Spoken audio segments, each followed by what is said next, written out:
Salut les terriens, bienvenue sur le journal de l'espace où on fait le tour de tout ce qu'il s'est passé pas si loin au-dessus de nos têtes cette semaine. C'est parti, je vous souhaite une très bonne vidéo.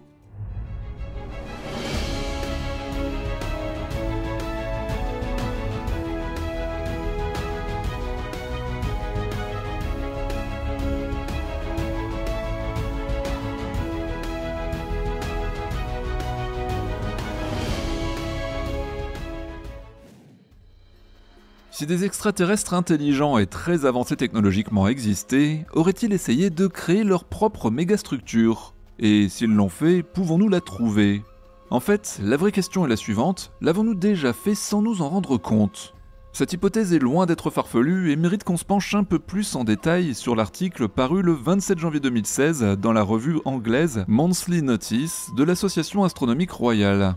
Dans cette publication, une équipe de chercheurs a présenté son analyse des données recueillies par le télescope Kepler de la NASA. Il s'agit ici d'une étoile située à environ 1470 années-lumière de la Terre, appelée l'étoile de Boyajian. Selon les résultats de l'équipe, cette étoile semble présenter des baisses de lumière très particulières et intrigantes. Bon, normalement, lorsqu'on étudie une étoile depuis notre planète, les télescopes peuvent naturellement voir leur baisse de luminosité chaque fois que quelque chose passe entre eux et l'étoile elle-même. Imaginez juste que vous regardiez une ampoule brillante et que quelqu'un passe devant cette ampoule. Habituellement, comme on peut s'y attendre, une exoplanète provoque une telle atténuation lorsqu'elle tourne autour de son étoile, mais pour celle de Boyajian, c'est un peu différent car une anomalie a bien été détectée. Daniel Gilles, chercheur post-doctoral à l'Institut SETI, déclare à l'époque que ce ne serait pas une sphère, mais plutôt quelque chose comme un assemblage de panneaux, clairement une mégastructure d'origine forcément extraterrestre. Bon, vous vous en doutez, cette info a fait l'effet d'une bombe et la presse se déchaîne sans forcément chercher à approfondir les déclarations du chercheur. Quelques jours après seulement, l'hypothèse d'un nuage de poussière vient corriger les propos du scientifique un peu trop zélés. Mais pour Gilles, le problème de fond n'est pas l'interprétation de ces données étranges, mais la façon dont elles ont été découvertes, et vous allez voir que son raisonnement est loin d'être aussi farfelu qu'il n'y paraît. En effet, il se trouve que les chercheurs, à l'origine du fameux article qui nous intéresse tant, ont utilisé et confirmé les résultats de scientifiques amateurs. Oui, vous avez bien entendu, des amateurs ont découvert cette anomalie par accident, alors qu'ils cherchaient autre chose. En clair, ils ne regardaient pas là où il fallait le faire. C'est donc précisément ce que Gilles et ses collègues chercheurs visent désormais, trouver la vérité sur les extraterrestres dans les données existantes, mais cette fois en regardant vraiment au bon endroit. En bref, Gilles et son équipe ont l'intention de rechercher les signaux déroutants, mystérieux, intrigants et tout à fait hors du commun dans les données collectées par le programme Transiting Exoplanet Survey Satellite, le TESS de la NASA. Ils veulent rechercher ce que l'on appelle des creux de lumière stellaire. Derrière ce terme un peu barbare se cachent des signaux qui n'ont pas de forme, de profondeur ou même de période définie, c'est ce que l'on appelle des valeurs cosmiques aberrantes. Mais le plus intéressant dans tout ça les terriens, c'est la façon dont l'équipe souhaite se lancer dans cette chasse aux anomalies. Ils veulent utiliser l'intelligence artificielle dans un processus précis et bien sûr scientifique dont voici le détail. Il faut bien comprendre que les données de TESS utilisées dans l'étude sont basées sur les observations du télescope Kepler sur différents secteurs du ciel. Ces secteurs ont été visualisés sur une trentaine de jours à la fois et au cours de cette analyse, TESS a pris un instantané de la zone observée toutes les 30 minutes. L'équipe de scientifiques a donc récupéré environ 60 millions de courbes de lumière prêtes à être analysées. L'étape suivante consiste à commencer à organiser en masse les courbes de lumière en fonction d'éléments tels que leur forme et leur périodicité. Ensuite, et après avoir ramené les données à une taille gérable, l'équipe se prépare à appliquer des techniques qui nécessitent plus de puissance de calcul et qui sont essentielles et bien plus complexes à effectuer. Il s'agit de s'assurer que le comportement détecté existe réellement, qu'il est astrophysique et qu'il n'est pas dû à un problème d'instrumentation. Pour ça, seule une intelligence artificielle entraînée peut effectuer le travail. Enfin, c'est paradoxal, mais la dernière étape est manuelle, car selon le scientifique, rien n'est meilleur que l'œil humain pour trouver des choses étranges et aucune IA ne peut rivaliser. Le fond du problème ici, c'est que pour la recherche de signatures extraterrestres étranges, il n'y a pas de vérité fondamentale. Dit autrement, on ne peut donc pas programmer et entraîner une intelligence artificielle à découvrir quelque chose dont on ne connaît pas encore la nature. C'est un peu comme la façon dont les scientifiques défendent le télescope spatial James Webb. Pour eux, il s'agit d'un outil fabuleux capable de répondre à certaines questions cosmiques auxquelles nous n'aurions jamais pensé auparavant. Quoi qu'il en soit, à l'heure actuelle, aucune anomalie n'a encore été détectée comme étant la preuve d'une mégastructure orbitant autour d'une exoplanète. Cependant, la démarche est intéressante et mérite d'être approfondie pour peut-être un jour, qui sait, découvrir l'impensable et la preuve ultime de la présence d'une civilisation autre que la nôtre.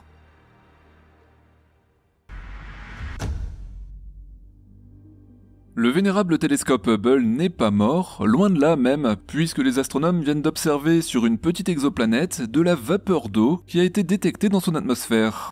Avec seulement environ 2 fois le diamètre de la Terre, la planète GJ9827d, découverte par le télescope spatial Kepler de la NASA en 2017, située à 97 années-lumière de la Terre, est aussi l'excellent exemple de planète située hors de notre galaxie et dotée d'une atmosphère riche en eau. Hubble a observé la planète lors de 11 transits, c'est-à-dire lorsque la planète passe devant son étoile. À chaque transit, la lumière de son étoile est filtrée à travers l'atmosphère de la planète et possède l'empreinte spectrale des molécules d'eau. S'il y a des nuages sur la planète, ils sont suffisamment bas dans l'atmosphère pour ne pas cacher complètement la vision de l'atmosphère d'Hubble, car le télescope n'est capable de sonder la vapeur d'eau qu'au-dessus des nuages.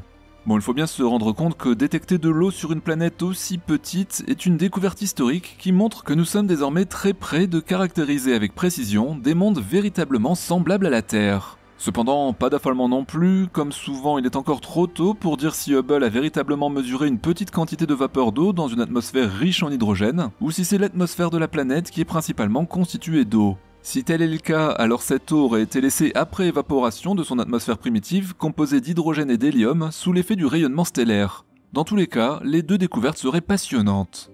Il faut dire aussi que les scientifiques ont fait très fort, ils ont réussi à détecter directement l'atmosphère d'une si petite planète, jamais personne n'y était encore arrivé.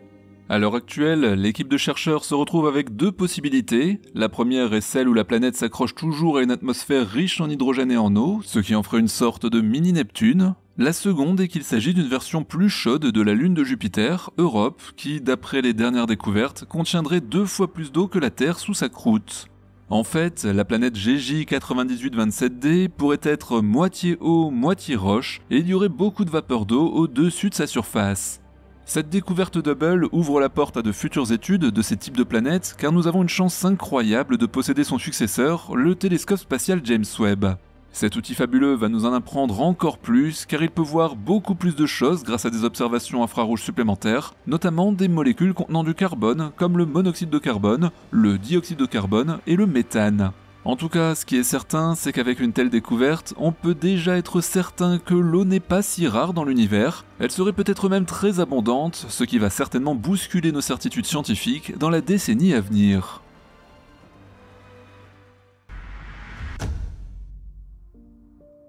Il y a des domaines où le spatial peut avoir des répercussions très inattendues, comme par exemple le recyclage des déchets nucléaires. Un vieux rêve qui va finalement devenir réalité, puisqu'un accord vient d'être passé avec le département de l'énergie des États-Unis, le DOE, et la société privée Zeno. L'entreprise aura accès à un approvisionnement important en strontium-90, un radioisotope créé dans les réacteurs à fission nucléaire, et considéré aujourd'hui comme un déchet nucléaire. Le coup de génie de cette entreprise, c'est d'avoir réussi à utiliser ce matériau pour fabriquer des sources d'énergie radioisotopiques, ce que l'on appelle plus communément les réacteurs RTG et plus généralement les systèmes de puissance radioisotope ou RPS. Bon, si vous n'avez pas encore regardé notre numéro spécial à Noël sur les RTG, il est encore temps et vous y apprendrez comment ces appareils compacts convertissent la chaleur dégagée par ces isotopes en électricité. Les réacteurs RTG ne datent pas d'hier, la NASA les utilise depuis des décennies pour des missions dans l'espace lointain, mais ces systèmes sont alimentés par du plutonium-238, un autre isotope dont l'offre est malheureusement très limitée et dont la production est affreusement compliquée. Grâce au strontium-90, ce sont des dizaines de petits satellites qui pourront être équipés du système mis au point par Zeno. Bon, la société de Zeno n'est pas très connue du grand public, c'est une jeune entreprise basée à Seattle et à Washington. Elle a dans son portefeuille plusieurs contrats pour développer des satellites propulsés par des radioisotopes pour des missions de sécurité nationale et d'exploration spatiale. Son PDG, Tyler Bernstein, cofondateur de Zeno en 2018, a déclaré que la société était en bonne voie pour livrer son premier satellite propulsé par RPS à l'US Air Force d'ici 2026.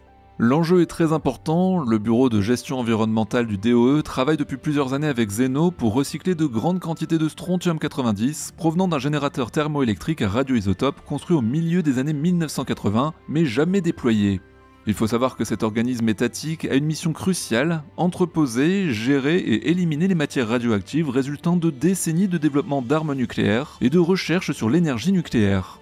Pour assurer ce recyclage, Zeno n'est pas seule, elle s'est tournée vers un partenaire privé et pas n'importe lequel, le géant américain de l'électricité Westinghouse. Cet accord semble gagnant-gagnant, il permet au DOE de se débarrasser d'une quantité importante de matériaux radioactifs, jusque-là inutilisables, tout en soutenant la recherche et l'innovation dans le domaine de l'énergie nucléaire. Il permet aussi et surtout aux États-Unis de bénéficier d'une source de combustible importante et quasi gratuite pour leurs futures applications spatiales. Concrètement, les opérations sur le terrain ont déjà commencé. Le générateur thermoélectrique à radioisotope du DOE contenant du strontium-90 a été transporté vers une installation nucléaire commerciale située dans un endroit tenu secret. C'est là que Zeno et Westinghouse vont travailler ensemble pour recycler le matériau et l'utiliser pour alimenter les futurs RTG. Tyler Bernstein a déclaré que Zeno avait conçu son RTG pour qu'il soit alimenté au strontium-90 en raison de son abondance. En effet, je vous le disais en introduction, le plutonium-238 est rare et complexe à produire, et la demande en RTG sera élevée pour la décennie qui arrive. Nous avions d'ailleurs déjà parlé en détail de ces difficultés il y a quelques semaines dans le 214e journal de l'espace. En clair, l'utilisation du strontium-90 tombe à pic, il répond parfaitement aux besoins de la NASA et du Pentagone pour remplir ses futures missions. Preuve également que les RTG vont devenir essentiels dans le spatial, Zeno a remporté à ce jour plus de 40 millions de dollars de contrats pour la construction de satellites propulsés par RTG et s'attend à davantage de commandes à la fois civiles et militaires. Plus précisément, l'armée veut des vaisseaux spatiaux dotés d'une mobilité et d'une endurance accrue. Du côté du civil, les futures missions dans les environnements lunaires rendent nécessaire une source d'énergie indépendante de l'orientation au Soleil, et le fait de pouvoir recycler une partie des déchets nucléaires, c'est une très bonne nouvelle. Le seul hic, parce qu'il y en a forcément un bien sûr, c'est le coût très élevé des RTG, ce qui les réserve encore à des missions gouvernementales civiles et militaires, mais tout ça pourrait changer étant donné que la technologie est bien maîtrisée et que certains brevets arrivent à leur échéance. Il serait d'ailleurs très étonnant que la Chine n'étudie pas déjà cette solution compte tenu de son programme d'exploration spatiale très ambitieux pour les prochaines années, et du côté de l'Europe, un programme de développement de RTG existe avec un combustible différent, l'américium 241, celui-ci étant abondant et surtout peu cher. Malheureusement, à l'heure actuelle, on sait qu'il faudra encore attendre au moins une décennie avant qu'un RTG européen ne soit testé dans l'espace. Et voilà pour l'actualité spatiale de cette semaine. Pensez comme d'habitude au pouce de YouTube, ça c'est pareil pour chacune de nos vidéos. Et j'en profite aujourd'hui pour faire un remerciement spécial à tous les tipeurs du Journal de l'Espace. Merci à vous de rendre tout ça possible. Allez, je vous souhaite un bon week-end, prenez soin de vous, salut les terriens.